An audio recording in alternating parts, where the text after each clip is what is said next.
사랑하는 성도 여러분, 오늘도 주님이 힘주시고 새날에 소망 주시기를 기도합니다. 오늘의 만나입니다. 오늘 우리에게 주시는 하나님의 말씀은 잠언 10장 8절 9절 말씀입니다. 새번역 성경입니다. 마음이 지혜로운 사람은 명령을 받아들이지만 입을 어리석게 놀리는 사람은 멸망한다. 흠없이 살면 앞길이 평안하지만 그릇되게 살면 마침내 드러나게 된다. 아멘. 화가 빈센트 반 고흐는 네덜란드의 목회자 집안에서 태어났습니다.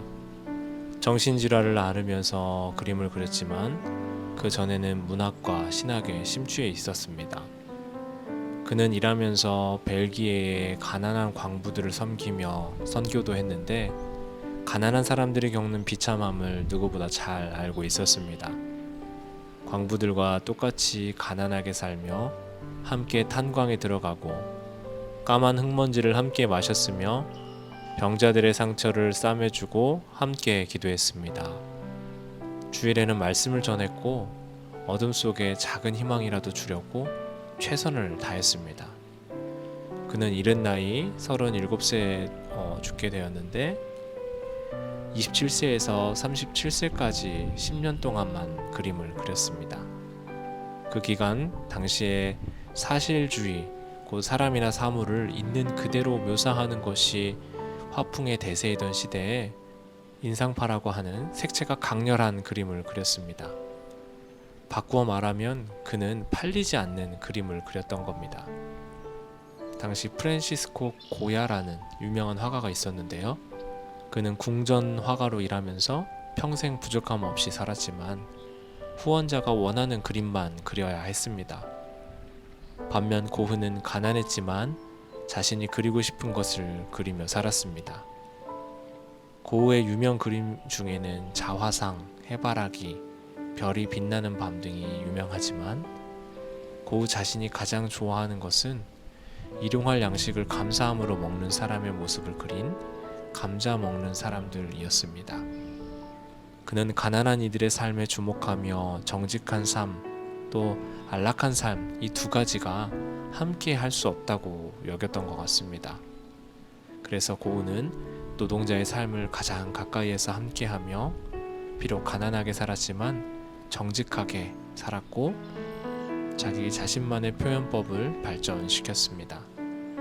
오늘 본문에서 잠언의 말씀은 지혜자가 자녀를 향한 훈계의 말씀을 전합니다. 특히 8절 9절에서 지혜로운 사람이 명령을 받아들이고 흠없이 살 때 앞길이 평안할 것이라고 말씀합니다. 여기에서 우리말은 앞길에 대해서 평안할 것이라고 번역되어 있지만 이 평안은 사실 단단하고 확실한이라고 해석할 수 있습니다. 따라서 고흐의 삶은 예수를 믿는 진정한 삶이 무엇인지를 고민하고 정직하게 살기 위해 그림 한 폭에도 자기 표현 방식대로 표현하며 살았던 삶이었습니다. 그래서 지혜롭게 하나님의 말씀을 받아들이고 흠없이 살면서 앞길이 단단하고 견고했던 한평생의 삶을 살았습니다. 사랑하는 성도 여러분, 이 세상이 말하고 있는 지혜, 이 세상이 말하는 부요함이 아니라 하나님의 부르심과 사랑 앞에 선 사람이 얼마나 견고하고 단단한 삶을 살 수 있는지 우리는 오늘의 이야기를 통해서, 오늘의 잠언의 말씀을 통해서 깨달을 수 있습니다. 정직하고 진실하게 살면서 진정한 그리스도인으로 오늘 우리의 삶을 살길 원합니다. 하나님의 말씀을 통해 약속해 주신 것처럼 흠없이 살 때 우리가 원하는 평탄함과 평안이 아닐지라도 견고한 진리 위에 살아갈 수 있는 삶이 될 수 있을 것입니다. 세상이 인정하는 기준과 방식이 아니라 내게 주신 말씀과 명령 붙잡고 오늘도 우리 자신만의 색채, 여러분만의 색으로 우리의 인생을 아름답게 완성해가는 우리 모두가 되길 원합니다. 기도합니다. 하나님, 정직하게, 그러나 내 색채, 내 있는 모습 그대로 하나님 앞에 살길 원합니다. 말씀이 우리를 아름답게 더 빚어가고 성경의 진리의 가치가 내 삶을 붙들며 견고하게 그 진리의 길 위에서 살아가는 저희 모두 되게 하옵소서. 예수님의 이름으로 기도합니다.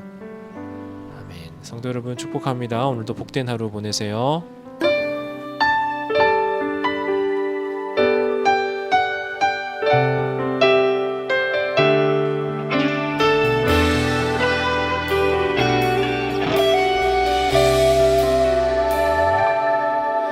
하나님의 부르심에는 후회하심이 없네. 내가 이 자리에 선 것도 주의 부르심이라. 하나님의 부르심에는 결코 실수가 없네. 나를 부르신 하나님의 신실하심을 믿네. 하나님의 부르심에는 후회하심이 없네. 내가 이 자리에 선 것도 주의